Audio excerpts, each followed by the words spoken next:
So I would warmly like to welcome you to today's Reuse Working Group meeting. Hi, Anna, and hi, everyone who joined. So yeah, I'm really excited to be facilitating today during our Reuse Working Group meeting. And yeah, today's focus will be on the project Circular City Labs, testing reusable packaging systems in cities. And the project will share some practical lessons learned throughout their program. And we can hopefully join into a fruitful discussion afterwards. But as always, before that, let's have a look at these housekeeping rules. As you noticed when entering the meeting, the session is being recorded. So if you participate in the session, you are okay with being recorded. You accept these conditions. It will be only shared with Prevent members. Of course, as always, please mute yourself if you're not speaking. And you can always use the chat to already ask your questions. Maybe even now you can already put your name and organization in the chat so we know who's with us in the room today. That's always nice to know for us, but also for our fellow participants. But afterwards, you can also raise your hand if you have any questions after the presentation. One note as the news from the Secretariat, next week, EFAT will take place in Munich, and you should all have received an email invitation to our get-together happening on Tuesday in the afternoon. So if you happen to be in Munich next week for EFAT, please feel free to drop by our get-together at 4:30 p.m. CST in room 61. It's only taking place on site. And we also have a panel discussion on the Orange stage in the morning of Tuesday, so at 10:30 a.m. on financing the circular economy, approaches from the Prevent Waste Alliance and GIZ, and they are different working groups from Prevent gathered, and will be presenting their work on financing circular economy, from e-waste to plastics to EPR, and also the Finance Help Desk will present itself and the experience that members had with it. So if you are there, you can also join this session. It will be on the orange stage. For both sessions, or like the session, the get-together, no registration is required. So you can just drop by. And of course, we also still have tickets for Prevent members. So if you still need a ticket, you can reach out to me. Okay, now that we are done with the news from the Secretariat, let's continue with our agenda. And I'm happy to hand over for the first presentation to my colleague Silke. I think you all know her. And she will present the results from the Eco Circular City Labs project. And handing over to you, Silke. The floor is yours. Thank you, Annika, for this kind start in this webinar, and welcome to all of you who are interested in the GIZ Eco project, Circular City Labs, and in reusable packaging systems in special. So now I like to, can you go on to the next slide and even further, please, to the next one?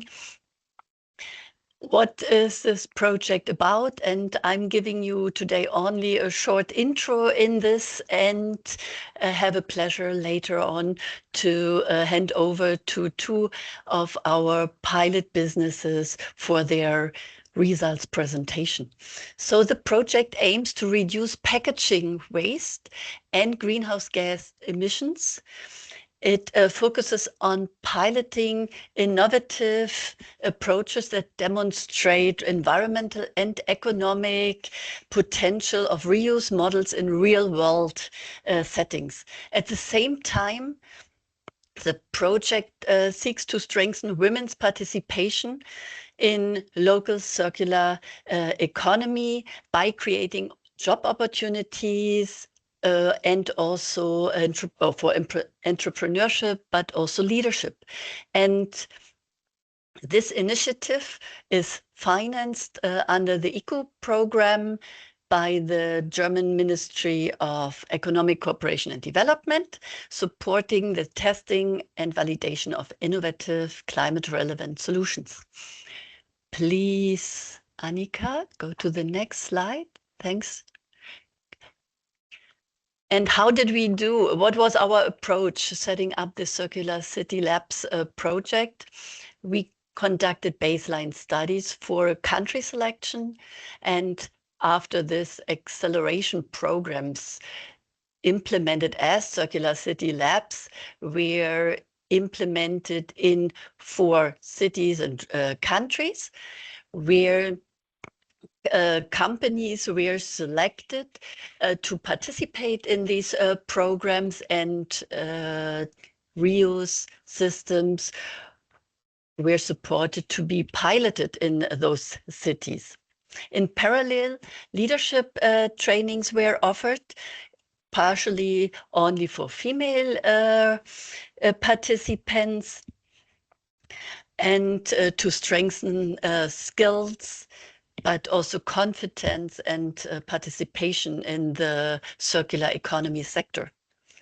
A consistent priority was given to throughout the whole project through the women participation, and this was done through capacity building, mentoring, and visibility of women in circular economy initiatives. Close cooperation with local authorities was also key, important in ensuring the alignment of the local priorities and facilitating the integration of circular solutions such as reusable items in existing municipality systems. Next slide, please. These are our cities and countries. We have implemented the Circular City Labs in Medellin, Colombia. We come to this later. In Tirana, in Albania. In Georgia, the city of Tbilisi, and in Alexandra. We also hear from Josephine later, her approach in South Africa. The next slide will give you a short overview of all our partners. We have had the support in this project for the last 3.5 years. 5 pilots could be implemented in those 4 cities and regions. The acceleration programs were implemented by local partners under local conditions, and our global partner, ICLEI, cooperated closely with the cities' administrations to support a global framework on circular economy. And we also cooperated closely with our bilateral GIZ projects I have listed here. And also in parallel, we have had the guidance of the Hafen City University, who did monitoring and scientific guidance of our initiative.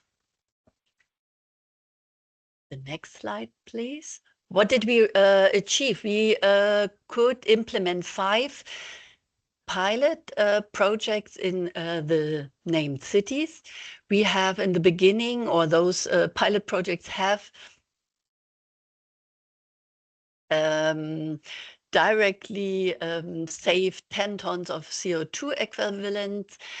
We have had supported 26 circular economy solutions directly, which contributed to mitigation of greenhouse gas emissions, and we also had 17 exchanges during this project of in the global level on all stakeholders. So on our aim to support women entrepreneurship and women leadership, empower them, we have achieved 100% of all the pilot projects were run by women or led by women, and 70% women participation in all of the 4 circular city labs. 89 women confirmed improved knowledge on reuse systems due to Circular City Labs project, and 66 women confirmed planning implementation of circular economy measures after the project and participation in the acceleration program. And 147 features published on women or with women involved in the Circular City Labs. But not only the achievements I like to share, rather on the next slide, our main learnings, because this is a major part to work with, is that the success and scalability of reuse systems really key, or it depends on two key factors we've learned. It's one, it's a robust and viable business model, but also on a supportive and well-enforced regular framework. In the absence of a strong national legislation, cities can still play a role, a decisive role even, by embedding reuse and circular economy principles into local strategies and actively enabling implementation through municipal levers. Signal demand via public procurement and event regulations. Enable operations by providing access to venues, permits, and logistical support. Set standards with clear guidance and hygiene protocols. Streamline processes by aligning internal procurement and operational procedures. And to accelerate pilots and foster partnerships with local businesses and universities to support innovation and scaling. The next slide, I have some specific learnings from all our accelerators set up. We learned that an intensive pre-launch phase proved essential to build a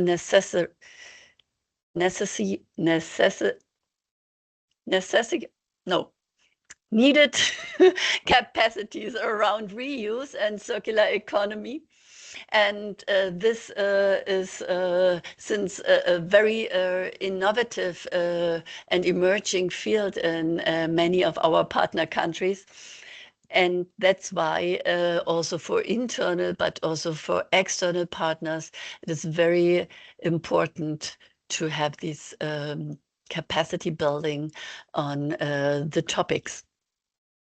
And also a very important or a success factor of this project was the expert pool of New Era, who were supporting all the 4 circular city labs in the countries with their knowledge and expertise by coaching, mentoring, but also building this acceleration program.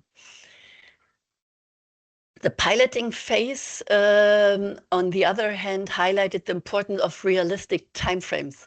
So to properly assess real-world application, including operational cycles, customer behavior, but also financial viability, pilots require a minimum of 10 to 12 months to validate their developed solutions.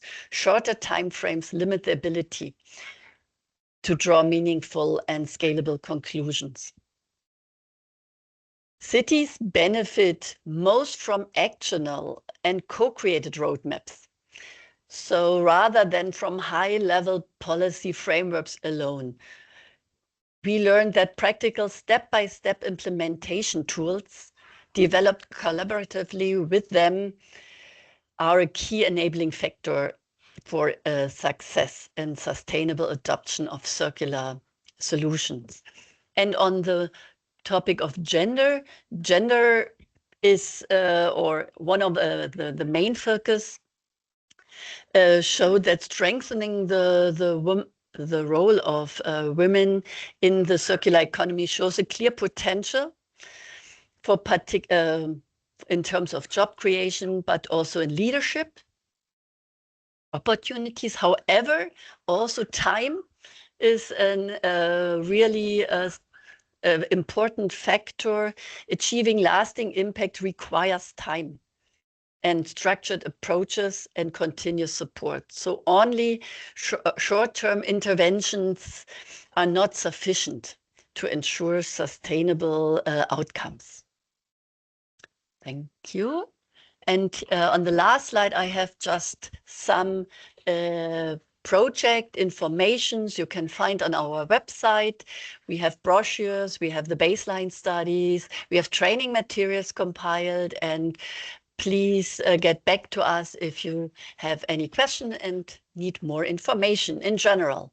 But now I'm very happy to hand over to one of our pilot business, Anna Villegas from Ciclo. She is the CEO, and she is. Oh, now maybe the title of her presentation is was on the next slide. Annika, no, it's okay. Anna can mention the title by herself, but Anna is a very active entrepreneur in the field of reuse and building a reuse system from the public sector, lessons learned. Okay, from the Circular City Labs. She is democratizing the digital infrastructure that makes reuse easy, scalable, and impactful for cities and businesses worldwide. Welcome, Anna. Nice to see you again. Thank you. Thank you very much. Just a question. Should I present Yes, or are you going please. to help me? Okay, thank you. Hold on Or for a if second. you are able to share, then that would be great. Hold on, because I'm not the best one in Teams. Done. Share, okay, share contact, window, screen. I'm gonna share my full screen better. I'm sorry if you see all my mess in my computer, but I will make sure that I'm showing everything. And hold on, I'll choose my presentation here. And okay. No. Hold on. Oh, I'm presenting the wrong one. Stop sharing for a second. I'll choose the correct one. I'm sorry for this. My fault. Otherwise, we can also jump in. No problem at all. I also have it open. Yes, if you have it, please, I will appreciate it. Thank you. I'm not the best one in Teams. I'm sorry. Thank you. Thank you very much. Okay, well, yes, I'm Ana Villegas from Colombia.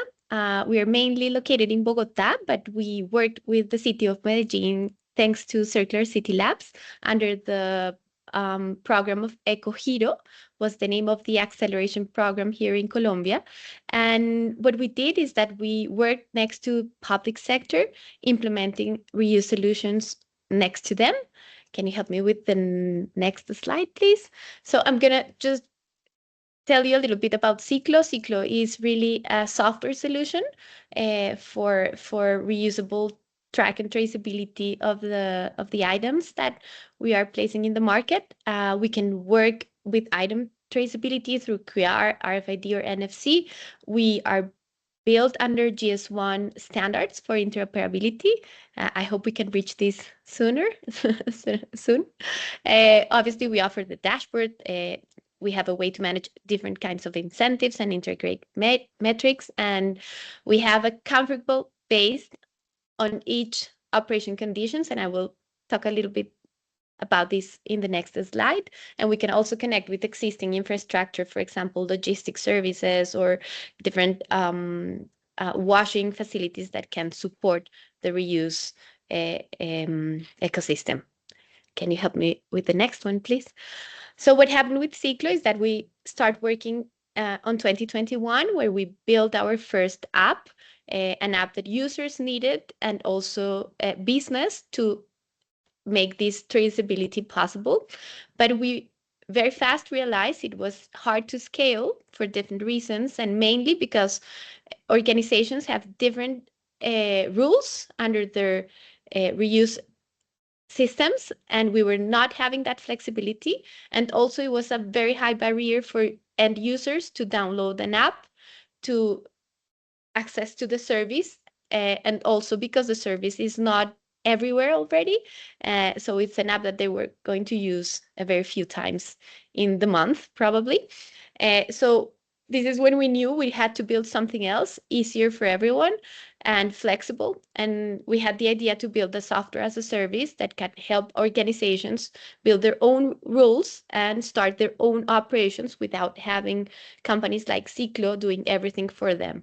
And this is when Circular City Labs program appeared and helped us in realizing this dream that we had already thought before. And today we have obviously digital product passports. We have also user digital passports to help in some implementations. And we have two services, a software as a service and a product as a service. The product as a service is when we help with the renting of the containers too. But about technology, I want to tell a few lessons is that technology is a tool, but it's not what drives the adoption of a system. And this is when we have to take a lot of time in building our teams to help incentives and orchestrate all the system together to help organizations really achieve successful reusable programs. Why this matters? Because what we want is to offer a solution for anyone who wants to start a reuse system without building technology from scratch. It's going to give them the opportunity of a faster implementation and a lower cost of entry, and it will allow the team to focus in what actually drives the change, which is orchestrating all these solution. And Secret role in Circular City Labs mainly was to test our beta of the SaaS in a real world conditions. And as Silke said before, we want to democratize the access to the system through traceability and provide flexible layers adaptable to different contexts. Can you help me with the next one, please? This is how the stakeholders in Colombia look like. City of Medellin, Ecogiro was the program. GIZ next make possible Circular City Labs to come to our country, and Impact Hub was the implementator. We won the opportunity to validate our pilot from different organizations that participated under the acceleration program too. Can you help me with the next one, please? And this is the main support that we got from Circular City Labs. They help us a lot with stakeholder articulation because what we did is that we worked with public entities, and they were super key actors in helping us articulate these relations with them. They also help us in accelerating the implementation. Otherwise, the timing would be even slower than how it happened. Getting some financial support to build up again the software was also super helpful. And finally, placing reuse in the public agenda of the city was one of our main goals that we did together. And today, now the city knows that reuse is part of the solution to help them with landfill related challenges, and they are working on these. We don't have laws already written, and many things are still to be done, many things, but at least they know about reuse and the power of reuse. Can you help me with the next one, please? So we pilot two different scenarios, one with Major's office building in Alcaldía de Medellín, and the other one with the University of Antioquia, which is the main public university of the city. What the difference in between both is that Alcaldía de Medellín was a self-service operation. We demanded from us an extra development of technology. We had to build machines to make the traceability happening with the users inside of Alcaldía, and I will talk about it a little bit later. And from Universidad de Antioquia, it was just an assisted service operation with their own chain of cafeterias.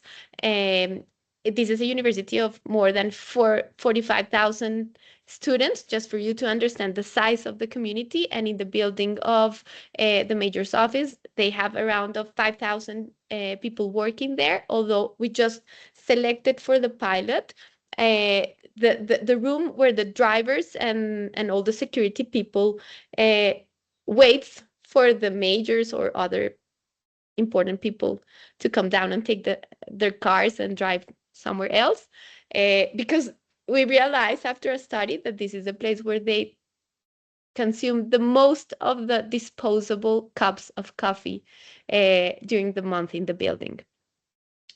Something beautiful about these two projects is that in Colombia, we do have socioeconomic groups, and we have people from very low income, very low income capacities. And everyone, even though this could be a barrier, participated, and they all had a way to do it with their own mobile phones and everything, teaching us a little bit that reuse with traceability can also work in these conditions, socioeconomic conditions, and we are super proud of it too. Please, can we go with the next slide? So we chose two different packaging items to test during this pilot. We selected polypropylene at this time because we wanted to test a dual ID with RFID at the bottom and also a QR code matching the same identity. This was also a challenge with the factory. We worked with the Belgium factory with these two types of containers. They at the beginning they thought they knew how to manage the dual ID, but at the ending they didn't. So we had to choose to bring from the factory just one of the IDs coded, and the other one we coded it here. So what we selected is to have all the QR codes uh, printed in laser from the factory, and we had to develop a machine here in Colombia to match the RFID with that QR code. This represented part of of how late we start our pilot project, because it was a challenge with the factory in arranging the dual ID, but we managed to solve it. We brought 1,060 units of the bowls and 360 units of the coffee cups. Can you help me with the next one, please? This is a little bit how the university looked like. I even like the picture of the right, where already the students are doing some graffitis over our analog beams, and they really behaved super well about the system. It was super important to have communication on it, but I will show you later what happened really in our learnings in operations. Some challenge that we had with them is that they don't had any industrial machine for washing inside the university, although it's so big. We deal a lot with them if they were going to invest in the machine or not invest on the machine. And finally, what we did is to bring up some third party that had the machine already. And we proved that it is possible also to activate reusable programs without having owned infrastructure, but using infrastructure that is already inside the city. And this is one of the main learnings that we had from this pilot.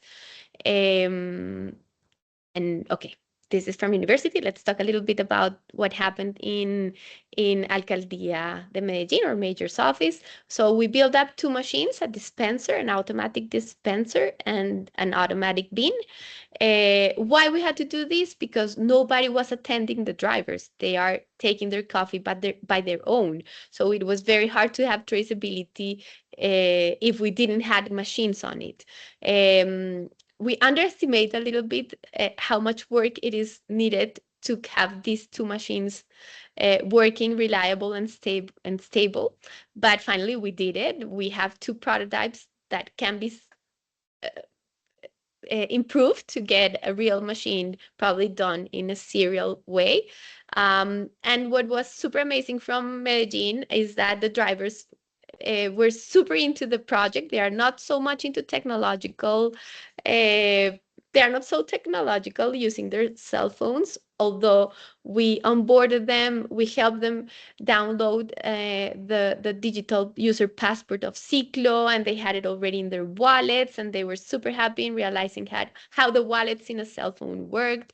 And you can see in the picture of the bottom right, they are showing their passport ID to the machine, and the machine is then giving them the cup, and they understood why it's so important to go into reuse and not the disposables anymore. So it wasn't expected to be like this.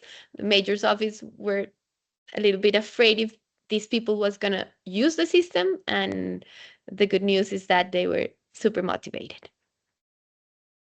The next one, please. A little bit of our pilot results. They look low in numbers because, as Silke said, the maturation of reusable programs need time, and we had very short time for this. For the university, we tested for 5 months, but I'm going to tell you a little bit about these 5 months with the university. Remember, they have 17 cafeterias, and we were only able to test in 2 of them, and at the final month, they gave us the other 2. So it wasn't so easy to tell to all the community about the solution. So as you can see, we only had 241 people who used the system with 1,510 loans. Very nice return rates, and it's good because we didn't use economical incentives. We knew who was taking the loan because we were using the corporate email or the university email to know who was getting the loan, but we never charge a warranty or a deposit for it. So it's super nice to get these return rates without having money as an incentive. A little bit of what happened with impact metrics, but it's not so important at this point. What we really learned, and the peaks that you can find here, is that when we had an ambassador in the lines pushing for the system or telling people about the system, is when we had the better adoption rates. So ambassadors are a key player in universities, at least. Can we go with the next one, please? A little bit about implementing reuse in public contexts is that institutional timelines are slower. These are entities that have a lot of bureaucracy behind. Everything is super slow with them. Although they are great catalyzers and they can push for a solution in a large scale for sure, but they are super slow to work with. Obviously, we need to have an alignment with their political intentions. And the challenge with them is moving from a pilot to a real scaled solution, because free pilots, they obviously receive them super well, but then when we have to start dealing with a paid solution is when the thing becomes harder to achieve and to move to the next level with them, because for them buying anything has a lot of processes and bureaucracy behind, and it's hard, and it's also hard to show them the benefits, the financial benefits from the very beginning, because reusable programs need time to get these ROI conditions and everything. So yes, just for you to be careful. Yes, Annika, you have. Is it okay to wrap up in 1 or 2 minutes due to the time? I can, for sure. Okay, perfect. See, I'm almost finishing, yes. And about operational learnings, reuse is a systemic change. So you have to arrange many parts of the organization to make it happen. Partial implementations, as the one that we did in the university, works temporarily, but it's going to be super hard to scale in this way. You have to move as fast as you can to the whole operation capacity. Can we go to the next one, please? The importance of frontline staff. They are super key in users' decision making, especially when we are competing with single use at the same restaurant. In reuse, incentives really matter. So what we learned is that it's better to charge more for the single use and not to subsidize the reusable. This is when the brain makes better decisions. Next one, and helps adoption rates. Can you help me with the next one, please? Here. Okay. We had a challenge in the university with the connectivity. Be careful with this when you're going to apply traceability solutions. Do not underestimate hardware development. It was building the machines wasn't as easy as we thought. So probably if you don't want to become a machine builder, look for someone that already has the machines and can probably adapt them to your software.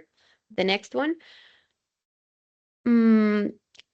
prioritize existing infrastructure, what I told you about connecting with other washing solutions that are already inside the city, or logistics that are already participating in the system in the city. You don't have to develop everything from scratch again. And data can become a key asset, and you can also get some income from this and give more value to the organizations. And I think it's the last one. Well, our future steps, we're going to drive through our SaaS. We're going to simplify how the licensing can be, you can get it, and accelerate the deployment to unlock new market segments too. And that's a good news. We are already having our first healthcare, no, home and health company using Ciclo software too. So we are not only meant for food service. And thank you. This is it. This is it. Thank you to Circular City Labs for this opportunity. Thank you, Anna. We are coming to some questions later on. I see some in the chat, but now the second pilot we want to highlight here today is, presented by Josephine. And Josephine Katumba is the head of operation of Qualisa. And as a head of operation, she is pioneering reuse and refill retail models to tackle the poverty tax in South African townships. It's really great to see you again, Josephine. Please start with your presentation. Sure, thank you. Just going to share it. Can everyone see my presentation? Thank you for that, Silka. So I only have 15 minutes to go through the presentation, but just to give you some context, I do have a short video I'll be playing, and then I'll use the next 10 minutes to just take you through the presentation quickly. But just to give you context, the Circular City Labs pilot that we did was a first of its kind for Qualisa. Essentially, what we set out to achieve at Qualisa was, you'll see it explained in the video, but we had a lot of learnings, but it was really a first of its kind and something we've never done something like this in the circular space. So it's something that we used as a foundation and built on what the work we're currently doing now at Qualisa.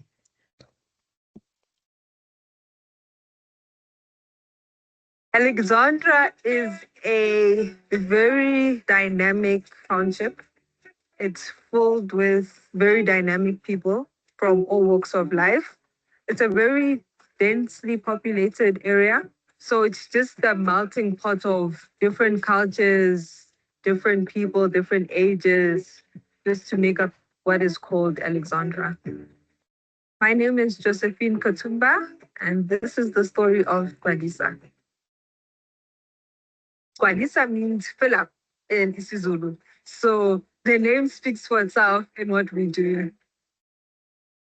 During COVID, we're doing work within the community, and we just realized that there were so many things that we didn't know or we weren't aware of that was happening in the community. And one such problem that we picked up on is what we call the poverty tax, where food and other items are more expensive when you're buying it in smaller quantities, one single pack items, as opposed to when you're buying it in bulk. So essentially, they are paying more for food.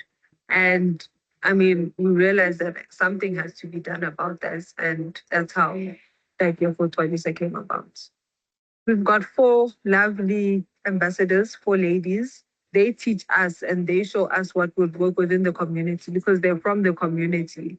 So I think that's something that we really take seriously, is involving the community in decision making and not just coming and doing what we think is right and expecting it to work. It will never work if the community were never a part of it from the beginning. We've currently got 6 outlets, and I think that's already an indication that the community has embraced it. And that's because we're solving for fundamental need first and foremost. My name is Mbali Mabaso, and I'm an Alex resident. I've been using Qualisa since last year. I first saw it by another location last year. We come here almost every day to just get those essentials that we essentially run out of on a day-to-day basis. So it makes life very easy and convenient because it's more affordable and easily accessible for everyone. And also, we don't even have to bring packaging. So we can just get all your refills, or you can just get that simple packaging, eliminating the cost for branding and all these other things that are involved into the final price products as well. As you can see, we are based in Alexandra. There's a lot of litter that is going around. There's a lot of things that we use and we buy every day, but we do not reuse them. So this is also another way to teach the community about recycling, reusing items so that we can just better the environment that we are living in as well. When you work in a community like Alexandra and service delivery is almost non-existent, you realize that we need solutions like recycling, like reuse to work in these communities. It's not a nice to have, it's a necessity because of what we see. It's not only good for the planet, it's good for the people, it's good for everyone. Education has been really important in making sure that giving that awareness about what we're doing with the reuse initiative. So we do activations on a Saturday. All the ambassadors come together. The Kwanisa team comes together, and we essentially tell customers and people walking by more about what we're doing, more about the reuse initiative. We really try to make it fun for them as well. We have prizes that we give them. So I think that helps as well in getting them to know what reuse is and the importance of reuse. We're seeing the same product being used several times and it's not ending up in. At the end of the day, I see what we're doing as serving the community. People tell you like, I don't have to go ask a neighbor or I don't have to beg. Like with the little that I have that dignity to come and buy and it can sustain me and my family. And essentially, it speaks to our why, right? It's helping communities, helping townships like Alexandra, people in townships like Alexandra live a dignified life, right? You can see Twalisa's clean, it's beautiful. It just shows what we believe people deserve and the dignity that people deserve. And I think that's what makes it worth it for me to be able to give back the sense of dignity to people, to be able to offer people an opportunity to buy in this dignified manner across South Africa and across the continent is the biggest dream for me.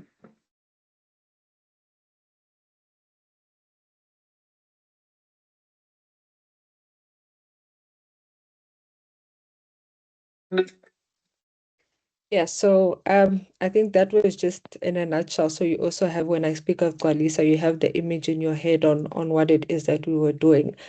So essentially, our why for this pilot was really to test, refine, and implement a sustainable, reusable packaging model that reduces single-use plastics in low-income communities, or what we call townships in South Africa. So just to give context, in South Africa, about 50% or just over 50% of the population live in townships.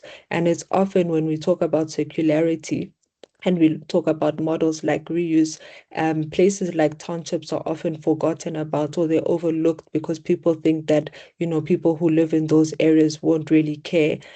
So what and like I said, this was really the baseline for us. And, we started essentially for solving for poverty tax, but we knew circularity is always something that we really want to push within Kwalisa with the little resources that we have.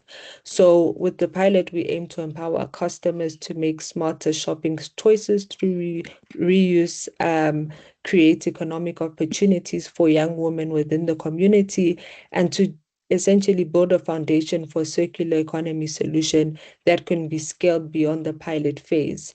And like I said, we wanted to show that circular economy solutions can work in township communities. And if we can make it work in township economies, we can essentially make it work at scale within the country. So essentially, we had quite a short period of time for the reuse initiative. I think it was 3 months that we had. So it was, it mentioned earlier that we obviously needed longer time to just really test out the model. But within those 3 months, I can say that the learnings were so important for us. And, from the packaging to how we did things, there's so many learnings that we're using till today. So essentially how it would work was the customer would purchase the product, and we had a QR code on each of the products, and the QR code was then scanned. Each product, each container had its specific QR code. They would use the product, or pay a deposit for the product, and then use the product, and then when they bring it back, they essentially get their deposit back every time they bring a product back, the packaging back, and then we would be Gwalisa would clean the packaging, in charge of cleaning the packaging, etc., and then return it to store. And essentially, that's how the process worked. We tested it out on, I think, was 9 products, so staples and detergents, as you can see. And then just in terms of key metrics, and just going back to the time frame, I think we were quite ambitious with the return rate that we wanted within the 3 months, which was a 60%, and then customer participation was 70%. We have loyalty card members at Gwalisa, so when we say 70%, it was 70% of the Gwalisa customers that we have in our loyalty program.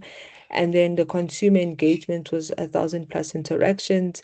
Engagement was very important for us because we think that change starts with awareness. So when someone knows that something exists or another alternative is out there, that's also very important. In fact, that's probably one of the first steps in change, is the awareness that change is possible. So that's why we used engagement as one of the metrics.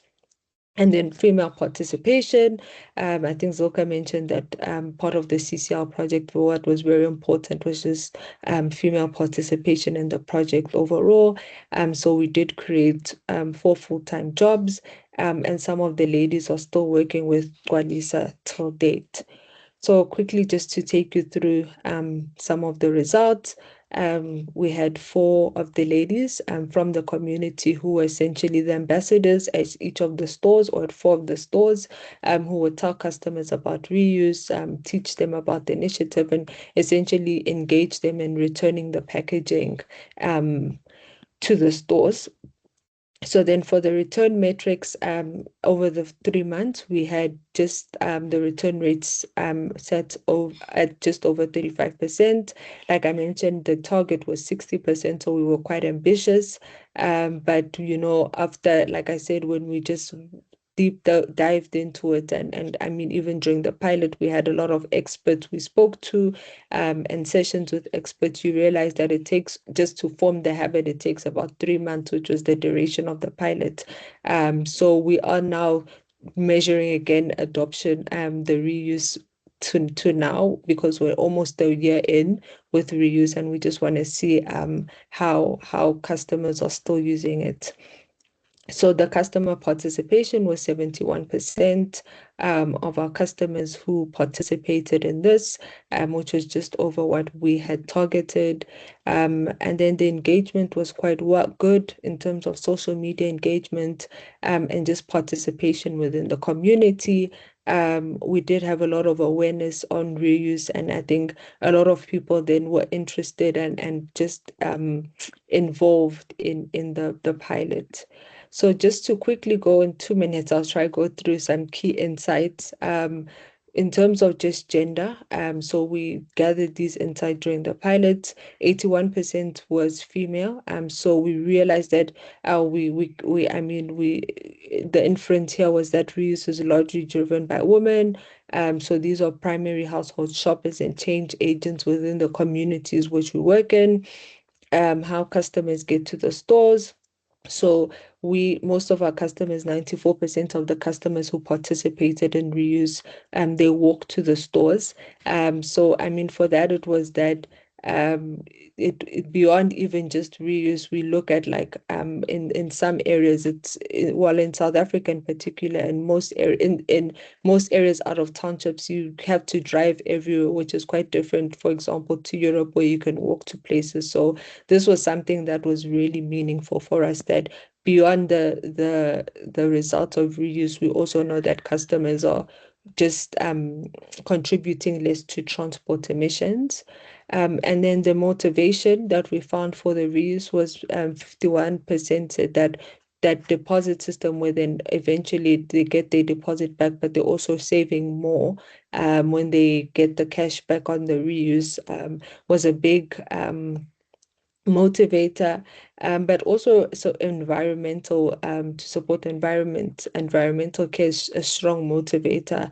This was surprising to us as well. You realize, like in focus groups that we did with the customers, that a lot of them actually do care about the environment and waste and pollution within the townships, and they are willing to do more to remove this waste and pollution within townships. Yeah, and then quickly, just the reasons to participate. Ambassador encouragement was very important. So having the four ladies was very important. They encouraged, they taught the customers, they educated the customers. And then further motivation.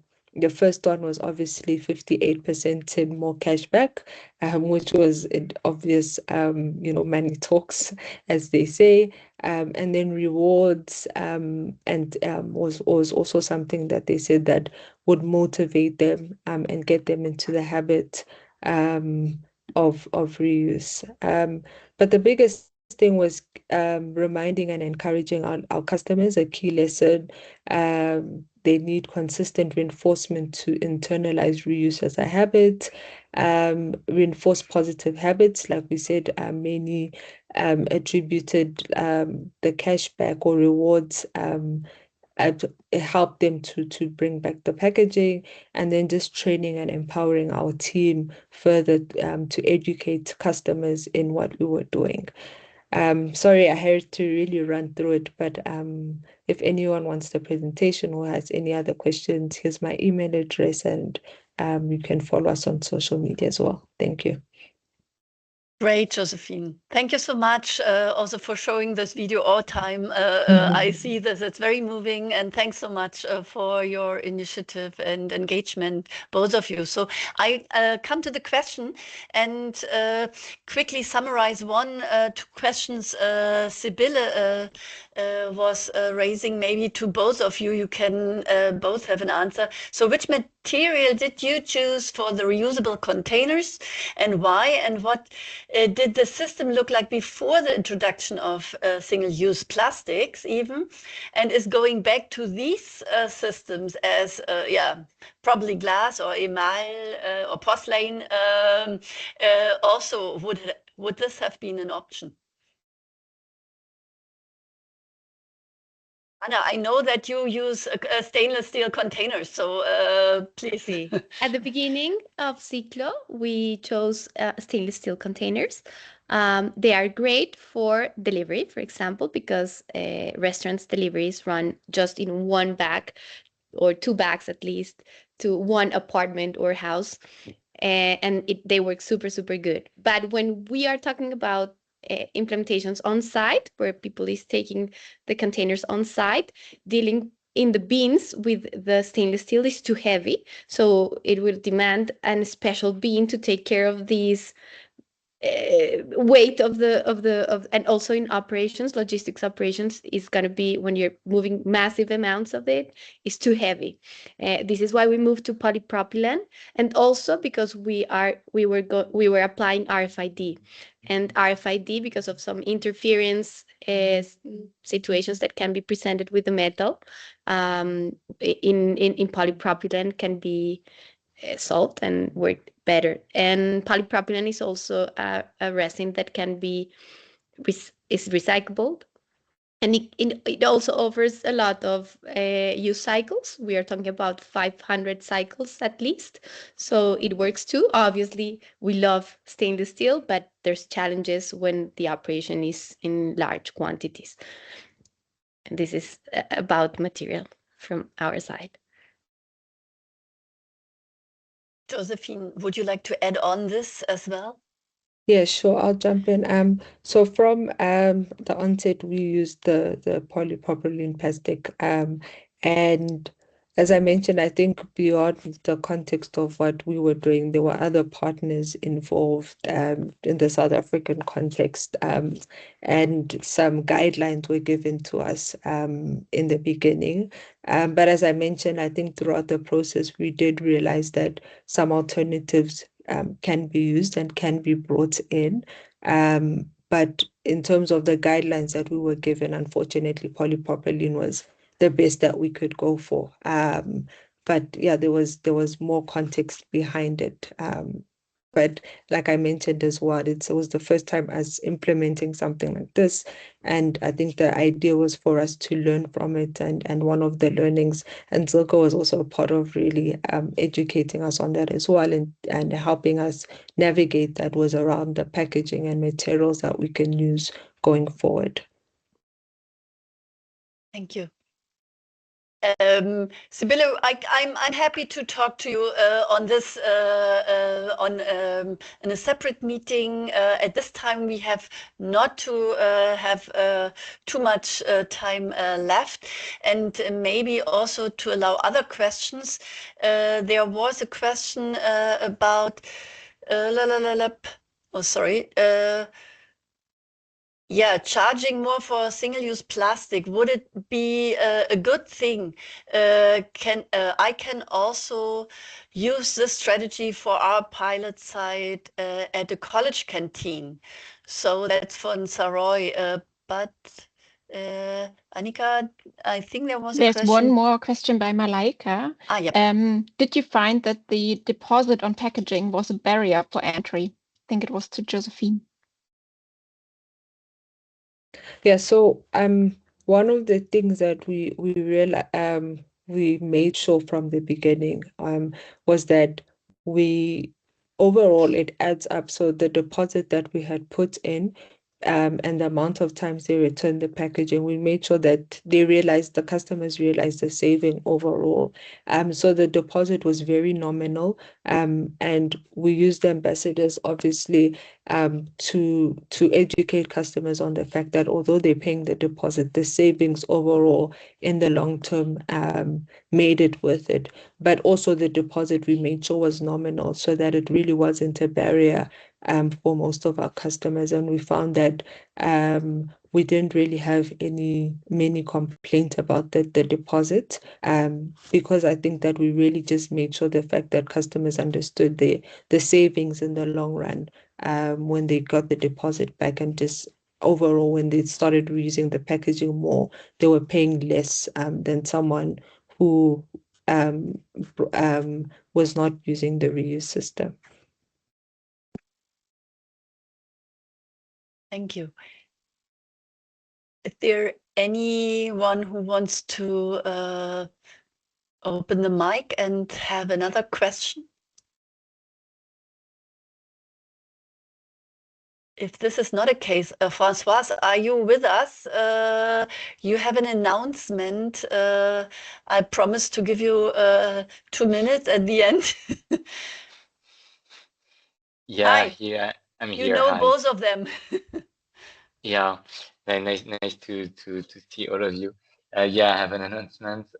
We just launched the 2026 edition of the European Reuse Barometer in partnership with New Era and also with Zero Waste Europe. So compared to the two solutions we just saw during this hour, this barometer is for now only targeted at companies operating in Europe. Maybe tomorrow in the other parts of the world, but right now we are only in Europe. But if you are a company operating on the reuse and refill industry in Europe, normally you should have already received or you will receive the survey in the next 2 days. If you have not, please send me an email. I just send my email on the chat. The idea is to highlight all of the companies working in the industry, to shed light on the industry, to show all of the reuse, all of the environmental, social, and economic impact of this industry. Also to showcase it at the political level to companies and also to investors. So please reach out if you to receive the survey, and the survey is to be filled out by beginning of July. Thank you, Françoise, for letting us know. Please post everything in the chat for everyone who needs to know, and send you an email. But we will share the recording, as I said, and also presentation in our Prevent Hub. And yeah, it's great to see you again, and hope to learn more from your next steps, and maybe in half a year, about the sustainable implementation of your approaches and your success stories. So thanks for joining this call, and have a great afternoon, evening, and all the best to everyone. Bye-bye.